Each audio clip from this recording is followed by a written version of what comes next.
नमस्ते दोस्तों, मैं हूं लोकेश शर्मा, आपका दोस्त और होस्ट, और एक बार फिर से हमारे चैनल एस्ट्रोलॉजर साहू जी पर आपका स्वागत है। और दोस्तों, आज जीवन के गूढ़ रहस्यों पर मैं बात करने वाला हूं। जी हाँ, मैंने पहले ही आपके सामने टॉपिक को इसलिए जिसे कहें कि उजागर कर दिया ताकि आप वीडियो को बिल्कुल भी स्किप ना करें। बातें धार्मिक रहेंगी, दार्शनिक रहेंगी, लेकिन इतनी गूढ़ और इतनी नॉलेजेबल रहेंगी। यदि आपने इस वीडियो को मिस किया तो आप बहुत कुछ मिस कर जाएंगे। मेरे साथ फिर से है देश के विख्यात एस्ट्रोलॉजर मनोज जी साहू। सर, आपका बहुत बहुत स्वागत है। और सर, आज ज्योतिष से ज़्यादा आज जैसे कहें कि जो मेरा मन हो रहा है, आज चूँकि मौसम भी कुछ अलग सा, अजीब सा, अच्छा सा हो रहा है, तो इस मौसम को देख के थोड़ा सा ये जो संसार का जो चक्र होता है, आज इस संसार के चक्र पर बात करने का मन है मेरा। बिल्कुल बिल्कुल लोकेश जी। और इस पर चूँकि as a nice human being आपके जब भी मैं थॉट सुनता हूँ तो मेरे मन में हमेशा से चल रहा था कि मैं सर से पूछूंगा कि कैसे कोई एक गाड़ी जाती रहती है और कहीं एक्सीडेंट होता है, 10 व्यक्ति उसमें बैठे हैं, 9 व्यक्तियों की ऑन स्पॉट डेथ हो जाती है, एक व्यक्ति वहीं पे बच जाता है। कहीं देश दुनिया में कोई भूकंप आता है, मंजिले की मंजिलें गिर जाती हैं, मलबे में सारे लोग दब जाते हैं, मर जाते हैं। कहीं एक 6 महीने का छोटा सा बच्चा 8 दिन बाद जिंदा निकल आता है। तो इन सारी घटनाओं को सर मैं समझना चाहता हूँ ज्योतिषी दृष्टि से कि बिल्कुल क्या लोकेश चीज़ है जी, ये? बहुत प्यारी बात है। और इसी विषय पर मैंने 23 साल लगा चुके हैं। अच्छा। इसी का रिसर्च होता है, जो ज्योतिष ग्रह की गणना, नक्षत्र की गणना होती है, कैसे कर्मा मैनिफेस्ट होता है। ओके। आपकी सोच से परे एक और विचारधारा, निर्णय लेने वाली शक्ति जो होती है, वो होता है ग्रहों की पावर। ओके। जो कर्मा, में हमेशा मेरे बुजुर्गों से सुनता था कि बोलते हैं कि दाया हाथ अच्छा कर्मा और बुरा हाथ बुरा कर्मा, ये दोनों में चित्रगुप्त लिखते हैं कि आपका अच्छा कर्म और बुरा कर्म कितना स्ट्रॉन्ग है, क्या कर रहे हो आप, सारा चीज़ लिखा जाता है चित्रगुप्त के द्वारा। जी। और हमेशा मैं उसको मतलब उस तरीके से लेता था कि सर, जो हमारे ऐसे दर्शक जिनकी धार्मिक दृष्टि से थोड़ी सी वो कमज़ोर है, हाँ। तो उनके लिए थोड़ा चित्रगुप्त का भी। चित्रगुप्त यमदूत के अकाउंटेंट है। ओके। यमदूत के, जो यमराज के अकाउंटेंट है, सॉरी, जी। चित्रगुप्त यमराज के अकाउंटेंट है, जो कर्मा का लेखा जोखा आपके पढ़कर बताते हैं ओके। कि इनके दिन पूरे हो गए, इनको इस जगह से वहाँ पे ट्रांसफर किया जाए, ऐसा शास्त्र कहता है। जी। मैं पर्सनल उस डिपार्टमेंट में नहीं हूँ, जी। तो स्पष्ट कर दूं। जी। और लेकिन उन्हीं सर, आज की शास्त्रों के जनरेशन के अनुसार, हिसाब से थोड़ा जरूरी था। जी। उन्हीं शास्त्रों के अनुसार मैं आपको बयान कर रहा हूँ। तो उस बयान के अनुसार जो आपका कर्मा है, अच्छा कर्मा बुरा कर्मा, उसी के आधार पर आपको वैसी योनि में डाला जाता है। यदि आपका कर्मा जिस भी परिवार पर हो और आपके लक्षण कुछ इस तरीके से हैं कि आप वेश्यालय जा रहे हो, दारू पी रहे हो, रोज़ मुर्गा मटन खा रहे हो और ब्राह्मण समाज से हो, अच्छा कुल में रहते हुए आपके लक्षण बुरे हो गए, तो जब आप मरोगे तो इसी कर्म की आदत को देखते हुए आपको किसी वेश्यालय की कोख में जन्म लेना पड़ेगा, जहाँ नीच खसोट आपकी माँ बेटी को नोचला जा रहा है, आप देख रहे हो लुटते। अब आप सुधरना चाह रहे हो दोनों, लेकिन मेमोरी आपकी हट चुकी है। जी। लेकिन अब आप उस योनि में जाके ऐसा त्रस्त हो रहे हो और हर बार सूर्य चंद्रमा से प्रार्थना कर रहे हो या ईश्वर से कि यार ये बहुत गंदी ज़िंदगी है। हो सकता है आप उसमें लिप्त होने की आदत डाल लो, क्योंकि उसमें भी आउट ऑफ 100 1% ऐसे लोग होते हैं जो बाहर निकलने का सोचते हैं। जी। लेकिन 99% तो उसी में बेस्ट टू बेस्ट जीने की सोच रहे हैं। जी। तो आप परेशान हो जाओगे कि यार ये जीवन कैसा है। लेकिन उसी जीवन को पाने के लिए या ना पाने के लिए, जैसा भी आप जिस जीवन में आप आए हो, पिछले जन्म में जो कर्म थे आपके वैसे थे, आपने सो किया उसको अपनाया था, अब मजबूरी में अपना रहे हो क्योंकि कर्म आपका मैच हो गया। जी। एक और उदाहरण दे रहा हूँ। दूसरा उदाहरण ये है कि आपको शस्त्र चलाना सिखाया गया कि आप अपनी सुरक्षा कर सकें। जी। धनुर्धारी बोलते हैं जी, या जी, तलवार जी, चलाना बोलते जी, हैं। जी। एक राजा की औलादों को हमेशा अच्छी शिक्षा दी जाती थी। जी। लेकिन वही राजा का बेटा, उसने शौक बस जानवरों को मारना चालू किया। ओके। लेकिन सिखाया इसलिए गया था कि आपके क्षेत्र में, नगर में यदि कोई खूंखार जानवर घुस जाए तो आप अपने नगर की रक्षा कर सके। लेकिन वो शिकार करते जाता गया, रोज जा रहा है, रोज शिकार कर रहा है, कोई जानवर मर रहे हैं, कोई जानवर अधूरे मर रहे हैं, तो उनकी बदबू कहाँ लगेगी, किसको लगेगी? उसी व्यक्ति को उसी लगने वाले। राजकुमार को लगेगी या राजा को लगेगी जो जी शिकार कर रहा है, जी जो जी अनजाने में उस शौक में अपनी बुद्धि को खराब करते हुए वो ऐसा ओके। शिकारी बन गया। जी हाँ जी। यही राजा जब मरेगा या वही व्यक्ति जो अननेसेसरी किसी जानवर को, जीव जंतु को मार रहा था, जब वो मरेगा तो अगला जन्म उसका कसाई के घर पर होगा, जहाँ उसको मारे बिना, काटे बिना उसको रोज का खाना नहीं मिलने वाला। क्योंकि मुर्गा नहीं काटेगा तो बिकेगा नहीं, बिकेगा नहीं तो कोई खरीदेगा नहीं, खरीदेगा नहीं तो घर में आटा चावल कहाँ से आएगा। मजबूरी में अब उसको मारना है क्योंकि जीविका चलाना है। जी हाँ जी। माँ बाप बेटे, उनके घर में 8-8 10-10 भाई बहन पैदा हो रहे हैं, सबको उसका बाप उसको सबको बोले जा बकरा लेके जा, कटवा के ला, दुकान लगाना है। 3 दुकान लगा, 4 दुकान लगा, लेकिन लगा धन 1 रुपये नहीं टिक रहा। महीने की कमाई बस वही है, 1 बकरा काट के 2 बकरे की कमाई आई, दोनों बकरे काट के 4 की आएगी, फिर बीमारी में धन जाना है। क्यों ऐसी योनि मिली, क्यों ऐसा जीवन मिला? क्योंकि पिछला कर्म आपका खराब था।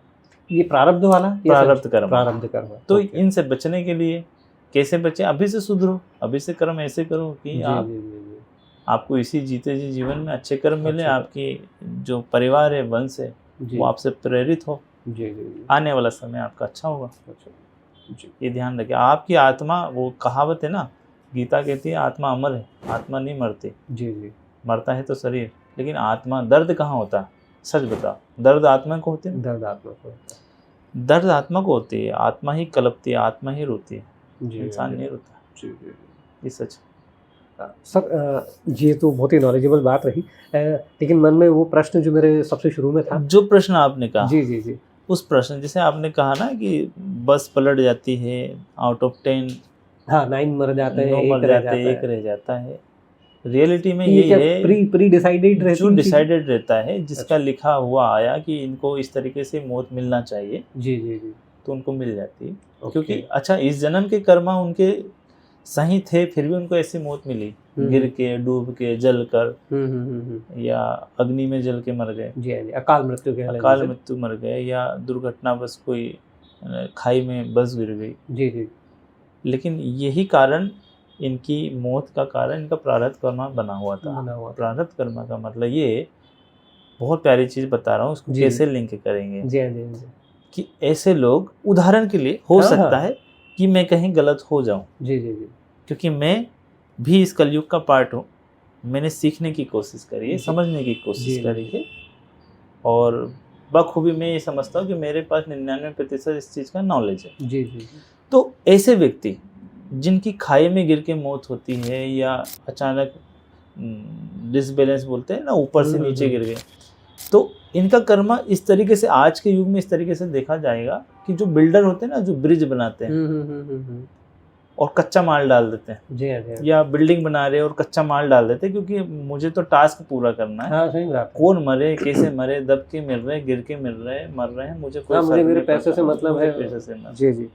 तो ऐसे लोगों का जन्म कोई अच्छे घराने में हो, गरीब में हो, या अमीर के घर में पैदा हो, कुछ कर्मा तो अच्छे के कारण उनका अच्छा तो हो जाएगा, लेकिन मौत उनको उसी तरीके से मिलेगी, और उतनी बार मिलेगी जितने बार वो जितने लोग उस पर मरे हुए, अच्छा। उतने बार ही वो लोग हर बार शॉर्ट आयु बोलते हैं ना, ऐसी जी हाँ, दुर्घटना जी को हाँ। लेके पैदा होंगे। अच्छा। क्योंकि उन लोगों की मौत का कारण ये व्यक्ति का डिसीजन था ओके। कि इसने कच्चा ब्रिज बनाया, कच्ची बिल्डिंग बनाई। तो जितने बार वो दुर्घटना हुई है, जितने बार भी उसके हाथों से पाप हुआ, जी हाँ जी। उतने जीवन तक उसको दुर्घटना बस मौत मिलेगी। मिलेगी। क्यों? क्योंकि कर्मा। उसने कर्मा ऐसा किया। जी हाँ जी हाँ जी। तो ये उदाहरण है। अब बात ये आ रही कि जो एक बचा है, जी। उसका कर्मा अच्छा था, ओके। उसका नहीं था समय, उसको बड़ी सुविधा से मौत मिलेगी। हाँ, एक बहुत प्यारी बात है, आपको मौत किस रूप में मिलेगी? बदनामी की मौत। आपको मौत किस रूप में मिलेगी? बदनामी की मौत, इज्जतदार मौत, दया वाली मौत, जी हाँ जी हाँ। सम्मान वाली मौत, मोहताज की मौत, जी हाँ जी हाँ। बिल्कुल बदबू वाली मौत, जी हाँ जी। ये भी सब प्री डिसाइडेड। प्राउड, गर्व वाली मौत, ये सारा जनपत्रिका में छुपा हुआ रहस्य है। ओके। पढ़ने वाला होना। जी हाँ जी हाँ।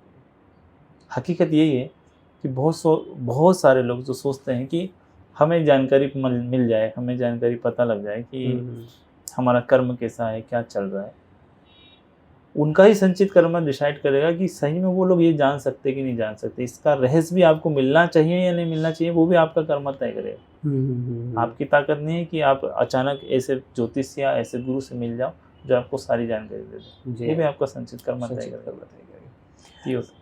सर, एक जन्म से लेके एक और प्रश्न मेरे मन में उमड़ घुमड़ रहा है कि एक बच्चा जन्म लेता है, अब जिस तरह से आप कह रहे हैं कि डेस्टिनी पहले से डिसाइड है, प्रीफिक्स है कि यार पर्टिकुलर इस बच्चे को इस घर में जन्म लेना है। जिस घर में वो जन्म लेता है उस घर में दूर दूर तक उस तरह का कोई माहौल नहीं है। मतलब उसके माँ बाप हो सकते हैं कि सामान्य मजदूर हो या कोई और हो या इस तरह के, अचानक उनके घर में कोई प्रतिभावान बच्चा जन्म लेता है।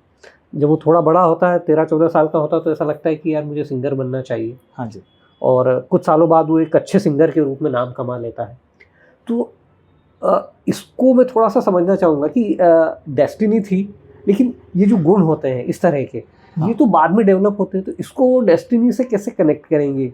ये देखिए, सीधी सी बात है, यदि आप बहुत लग्न से, किसी ईश्वर की प्रार्थना से, आशीर्वाद से आप कोई चीज़ साधना करते हो जी सीखने के लिए, और जीते जी आप उस साधना को पूरा नहीं कर पाए, जी, तो वो जो परसेंट में जो आपने एक्यूमुलेट किया है कर्मा, ओके, पहले उदाहरण के लिए आपने नृत्य सीखना इस जन्म में चालू किया, ओके, तो नृत्य सीखने से पहले आप डिसाइड करते हो अपने आप से, अपनी आत्मा से एक प्रण लेते हो कि मेरे को ये सीख के रहना, मुझे एक संगीतालय, डांस क्लास या कुछ गुरु को मानना है। जी जी जी। तो गुरु एडमिशन के बाद आपको उस ईश्वर से कनेक्ट करवाता है, ओके, एक नारियल से या कुछ मिठाई लेकर, नारियल से या दक्षिणा देकर, कि आप इस आराध्य देव से पहले प्रार्थना करो कि आप नृत्य सीखने जा रहे हो और ये आपको आशीर्वाद देंगे। तो गवाह कौन बना? वो ईश्वर। जी। इस जन्म में आपने 30% सीखा, 40% सीखा, और जो आपकी मंजिल थी कि 100 में पहुंचना, लेकिन उससे पहले आपकी मौत हो गई। वो भी क्योंकि आपके प्रारब्ध लिखा हुआ था, वो ट्रांसफर होगा नेक्स्ट जन्म। ओके, ऐसा होगा। इसलिए बोलते हैं अब आपका जन्म मृत्यु कहाँ हुआ, कहाँ पे आप जन्म ले रहे हो, जी जी, लेकिन कहीं ना कहीं आपके बैक ऑफ द माइंड में जो चल रहा है कि यार ये मेरे को बहुत प्रभावित कर रहा है, इसका डांस या, और ये तो बहुत जल्दी मैं सीख जाऊंगा या कर लूंगा या कर लूंगी। जी, और सच में जब आप अटेम्प्ट करते हो तो 1 या 2 महीने में आपको आ जाता है। जी जी जी। फिर आप सोचते इसको और आगे बढ़ाया जाए। जी जी। लेकिन कमी उसको पूरा करने में या उसको फुलफिल करने में जो धन की जरूरत है या गुरु की जरूरत है, वो आपका प्रारब्ध कर्म से जो पोस्टपोन हुआ है वही तय करेगा। ओके। कभी कभी ऐसा देखा गया है, गरीब को मंच नहीं मिलता है, लेकिन बहुत अच्छा आर्टिस्ट है, बहुत अच्छा कलाकार है, लेकिन मंच नहीं मिल रहा। और वहीं कई बार ऐसा भी देखा गया कि एक रिक्शा वाले का इंडियन आइडल में सिलेक्शन हो गया, और नाच में सिलेक्शन हो गया गरीबों को, और बहुत उनको हाइप मिलती है, बहुत ज़्यादा उनको सिंपैथी भी मिलती है। तो कहीं ना कहीं कर्मा ही है, जो ना चाह के भी वो सोच रहे यार ये कैसे आ गया है यहाँ पे। बहुत से लोग लाइन लगा के बैठे हैं, सोर्स लगा के बैठे, लेकिन उनका सिलेक्शन नहीं हो रहा है, लेकिन इसका हो गया। तो क्या है ये? अचानक जो गिफ्ट मिल जाए, जो परमात्मा की बोलते हैं ना सहारा मिल गया, उसको बोलते ईश्वर का सहारा, ये आपका प्रारब्ध कर्म है। ओके, तो यानी कि ओवरऑल यदि आपकी बातों से मुझे लग रहा है कि यदि पूरे जीवन चक्र को समझा जाए तो शायद ये पूरा जो संसार है ये लगातार जन्म और मृत्यु का एक, सच्चाई यही है कि जन्म मृत्यु का जो चक्र है ये चलता जाना है और चलता रहेगा। ओके। और जिसने इस चक्र को समझ लिया वो संत बन गया। और संत शहर पे नहीं रहते दोस्त। जी जी जी जी। उनको शहर से, परिवार से, गृहस्थ से, धन से, कपड़े से, इस चोले से नफरत हो जाती है। ओके। बहुत दूर चले जाते हैं, क्योंकि उनको समझ में आ गया है चक्र से कैसे बचो, कैसे बचो। दोस्तों, यहाँ पर ये जो बात निकली है तो इससे एक और प्रश्न मेरे दिमाग में उपजा है, लेकिन वो अपने आप में एक पूरा टॉपिक है, वैराग्य योग, कि फिर किसी एपिसोड में चर्चा करूँगा। लेकिन आज ये जो एपिसोड था कि ये जीवन और मृत्यु का जो चक्र है और संसार जो जिस पर चल रहा है उसे हमने समझने की कोशिश की ज्योतिषी दृष्टि से। तो यदि आप अपने इस जीवन में आए हैं तो आप मान कर चलिए कि आप धन्य हैं। अपने इस जीवन को सुधारिए, अच्छे कर्म करिए, और जिस तरह से सर से जो सीख मिलती है, जो संदेश मिलता है, तो कोशिश यही रखिए कि आप अच्छे कर्म करेंगे। डेफिनेटली ये जो आपका प्रारब्ध है कहीं ना कहीं आपको अगले जन्म में कुछ अच्छे फल देकर जाएगा। उम्मीद करता हूँ कि हमारा एपिसोड आपको अच्छा लगा होगा। यदि पसंद आया हो तो प्लीज़ इसे लाइक और शेयर कर लीजिए, और साथ ही यदि अभी तक आप हमारे चैनल एस्ट्रोलॉजर साहू जी पर नए हैं और इसे आपने अभी तक सब्सक्राइब नहीं किया है तो प्लीज़ इसे सब्सक्राइब कर लीजिए, क्योंकि जीवन मृत्यु से जुड़ी हुई सारी बातों का जो पिटारा है वो यहीं पर खुलता है। तो चलता हूँ, जल्दी मिलता हूँ आपसे फिर किसी नए एपिसोड को लेकर। तब तक के लिए जय श्री कृष्णा, राधे राधे। नमस्कार।